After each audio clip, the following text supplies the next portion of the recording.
परीक्षा देनी है, जिसमें 27 नंबर की गाथा से लेकर और 87 तक आपसे ही परीक्षा ली जाएगी।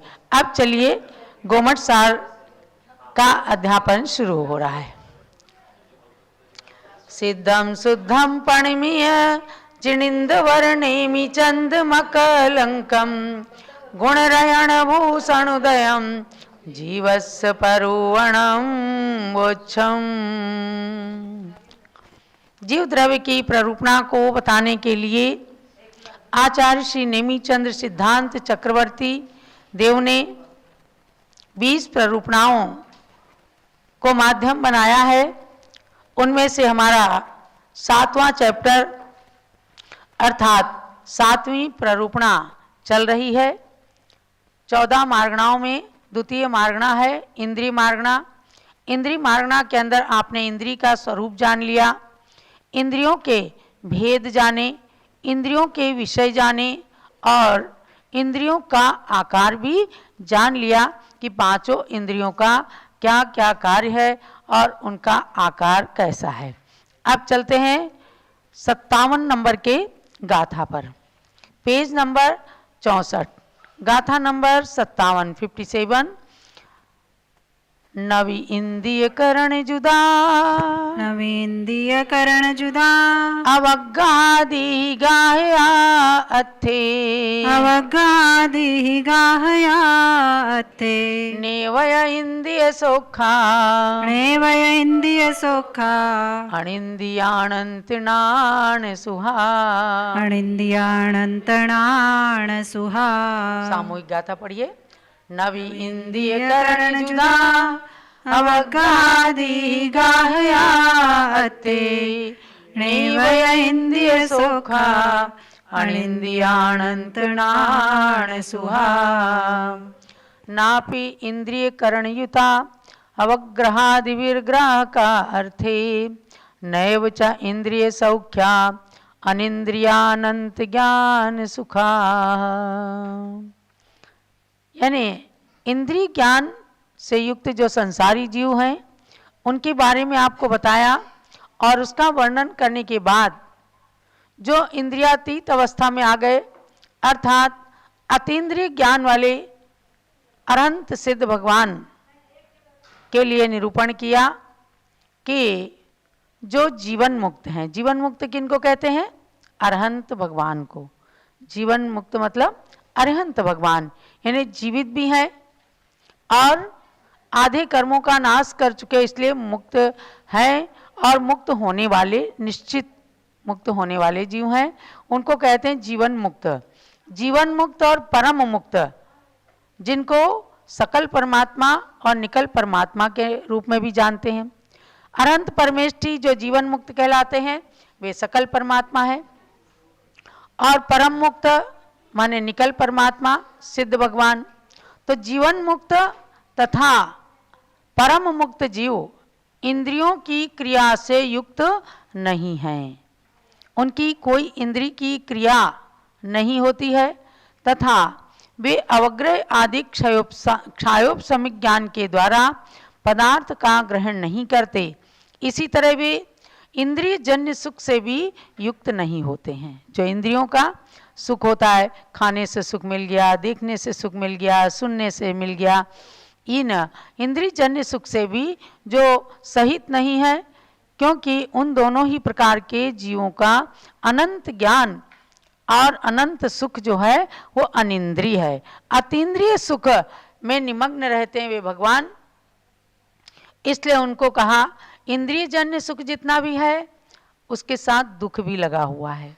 लेकिन अनिंद्रिय सुख, अतीन्द्रिय सुख, क्योंकि इंद्रियों की कोई सहायता ही नहीं है, किसी प्रकार का परावलंबन नहीं है, वहाँ पूर्ण रूप से स्वावलंबन यानी आत्मा ही आत्मा के अंदर स्थित रहता है।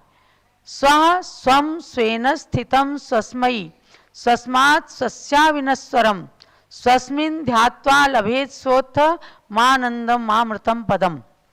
स्व शब्द को स्व माने अपना, इस शब्द को 7 विभक्तियों में कहा। स्व स्वम, स्व माने स्वयं, स्वम माने अपने को, स्वेन माने अपने द्वारा, स्वम स्वेन स्थितम अपने द्वारा, अपने लिए, अपने में, अपना ही और अपने अंदर ही जो स्वात्मा से उत्पन्न सुख का अनुभव करते हैं, स्वात्मोत मामृतम पदम, वे अमृत ज्ञान के अमृत को प्राप्त करते हुए अतीन्द्रिय सुख को प्राप्त कर लेते हैं। उसमें किसी भी इंद्रिय का परावलंबन नहीं रहता। इसलिए इस इंद्रिय मार्गणा की अंतिम गाथाओं के अंदर अतीन्द्रिय सुख की बात करते हुए आचार्य देव ने आपको संबोधित किया कि अरहंत और सिद्ध भगवान के अतीन्द्रिय सुख होता है, वहाँ पर इंद्रियों का कार्य नहीं रहता। तो इस बात को यहाँ पर कहा गया जीवन मुक्त और यानी कि सहयोग केवली 13वें गुण स्थानवर्ती और 14वें गुण स्थानवर्ती जो 3 लोक के अग्रभाग सिद्ध शिला पर विराजमान रहते हैं, इनको ग्रहण किया है। किंतु जो गोमटसार जीवकांड की जीव प्रबोधिनी और मंद प्रबोधिनी नाम की टीकाएं हैं, उन टीकाओं के अंदर इस गाथा का अर्थ सीधे सीधे सिद्ध पर्याय में ही घटित करते हैं, क्योंकि 13वें गुण स्थान में जो सकल परमात्मा अरहंत भगवान हैं, जीवन मुक्त हैं, केवली भगवान हैं, उनकी बाह्य इंद्रियां दिखती हैं और उन इंद्रियों को की भी अपेक्षा न रखते हुए इन टीकाओं के माध्यम से कहा कि इसका पूर्ण अर्थ यानी पूर्ण अतीन्द्रिय सुख वो सिद्धों में ही घटित होता है। तो अयोग केवली के अंदर पूरी तरह से घटित होता है। तो ये बात आपको विशेष इन टीकाओं के माध्यम से और इसी पुस्तक के अंदर तत्वार्थ राजवार्तिक के सूत्र को दे करके, थोड़ी सी टीका को दे करके बताया है कि द्रव्येंद्रियों की अस्तित्व की अपेक्षा से अरिहंतों को पंचेंद्रियों में परिगणित कर लिया है, क्योंकि उनके भी सारे आँख, मुंह, नाक, कान सब कुछ दिखता है, तो इसलिए उनको पंचेंद्रीय जीवों में घटित कर लिया है किसी अपेक्षा से। और सिद्धों में कोई भी इंद्रियां नहीं होती, शरीर नहीं होता है। अशरीरी सिद्धों के अंदर पूर्ण रूप से अतीन्द्रिय सुख घटित होता है। तो इस बात को आपको जानना है। अब अंतिम गाथा है इसमें 58 नंबर की। एक इंद्रिय आदि जीवों की संख्या। थावर शंख पिपीलिय भमर मणु सादिगा सभे दाजे, भमर मणु सादिगा सभे दाजे, जुगवार मसंख्ये जा, जुगवार मसंख्ये जा, नंताणंताणि गोद भवा, नंताणंताणि गोद भवा। सामूहिक गाथा पढ़िए। थावर शंख पिपीलिय भमर मणु सादिगा सभे दाजे, जुगवार मसंख्ये जा, अनंताणंताणि गोद भवा। स्थावर शंख पिपीलिका भ्रमर मनुष्यादिका सभेदाये, युगवार मसंख्येया अनंतानंतानि गोद भवा। यहाँ केवल संख्या को बताया कि स्थावर एकेंद्रीय जीव जो हैं, जो 5 स्थावर में बटे हुए होते हैं, पृथ्वी का एक, जल का एक, अग्नि का एक, वायु का एक, वनस्पति का एक। तो ये स्थावर एकेंद्रीय जीव, शंख आदिक 2 इंद्रिय जीव, चींटी आदिक जो 3 इंद्रिय जीव हैं, भ्रमर आदिक, भौरा आदिक जो 4 इंद्रिय जीव हैं, और मनुष्य आदिक जो पंचेंद्रिय जीव हैं, ये अपने अपने अंतर्भेदों से युक्त होकर के असंख्याता संख्यात हैं। हम लोग प्रतिक्रमण में जब पढ़ते हैं ए इंद्रिया जीवा संकेत जा, बे इंद्रिया जीवा संकेत जा तो इनके संख्याता संख्यात भेद हो जा, संख्याता संख्यात। और निगोदिया जीवों के लिए कहा अनंतानंत, अनंतानंत निगोदिया जीव होते हैं।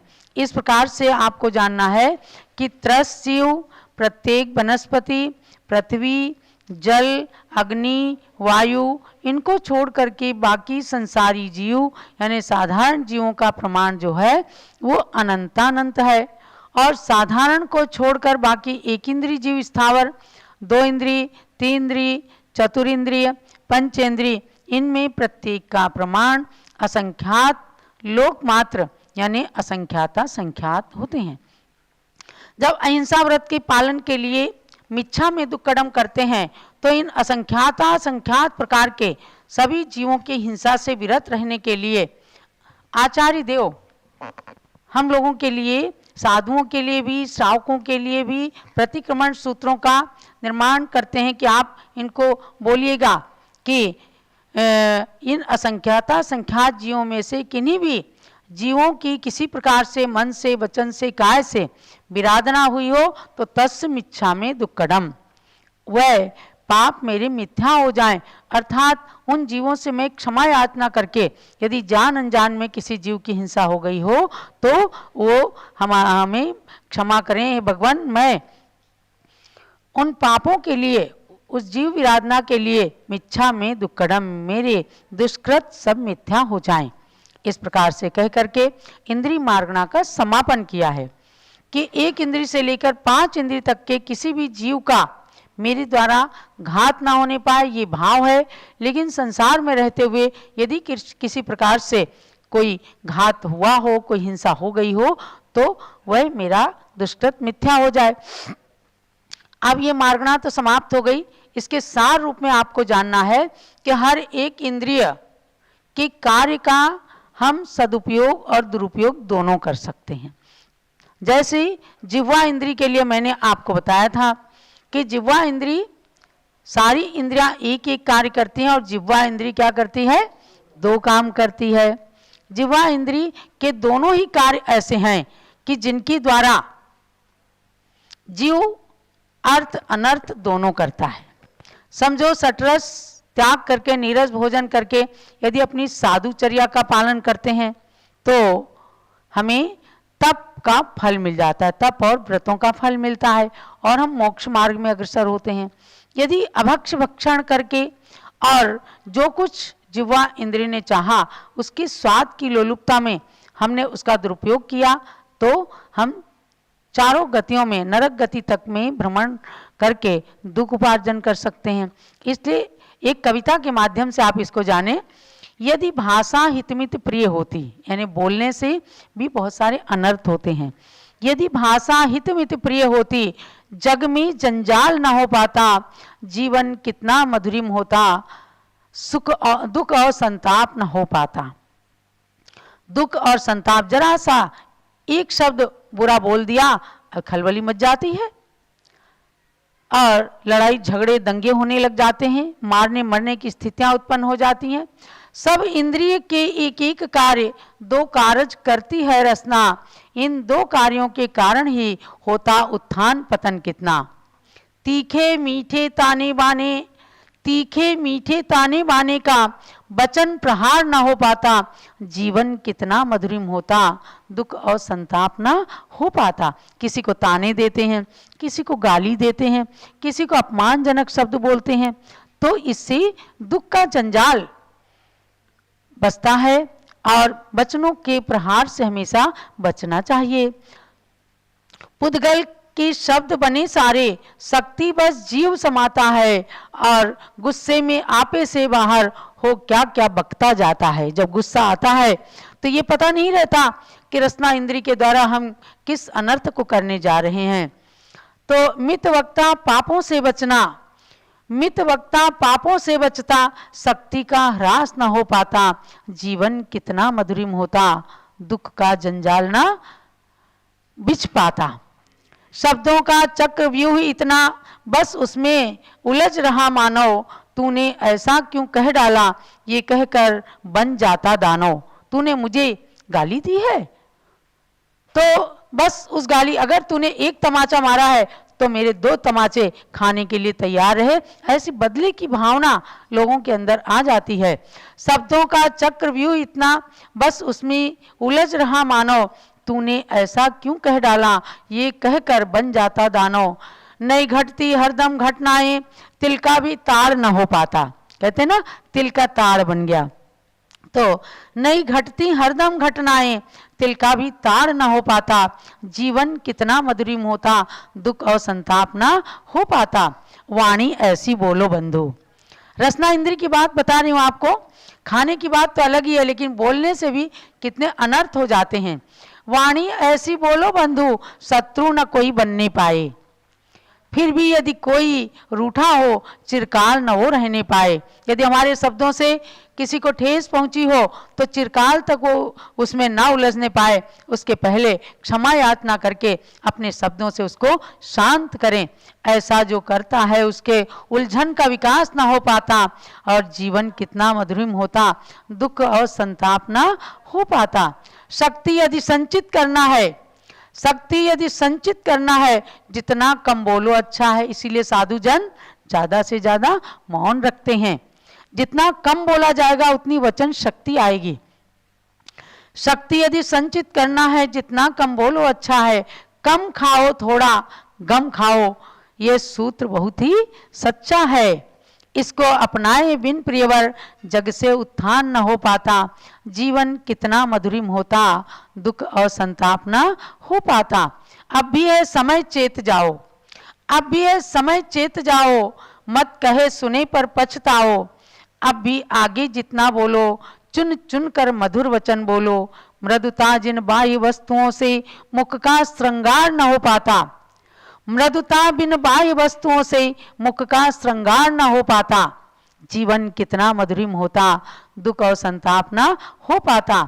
अंतिम पद लिखा गया, कथनी करनी में ना बदले तो केवल वाग जाल समझो। यदि कथनी करनी में नहीं बदली तो समझो वचनों का जाल है। हम खुश कर सकते हैं किसी को, लेकिन अपने आप पर कुठाराघात हो जाता है। कथनी करनी में ना बदलो तो केवल वाग जाल समझो। जैसी कथनी वैसी करनी, उससे ही धर्म लाभ समझो। केवल कहना सुनना जब तक, तब तक कल्याण न हो पाता। जीवन कितना मधुरिम होता, दुख और संताप न हो पाता। तो इसका सार क्या है? मुख का चाहे कितना श्रृंगार कर लें, आप फेशियल करा लें, आप लिपस्टिक लगा लें, आप तरह तरह के श्रृंगार कर लें, लेकिन जिह्वा का श्रृंगार, मुख का श्रृंगार क्या है? सत्य वचन बोलना, हित मित प्रिय वचन बोलना, और अपने वचनों से कभी कोई लड़ाई झगड़ा ना होने पाए।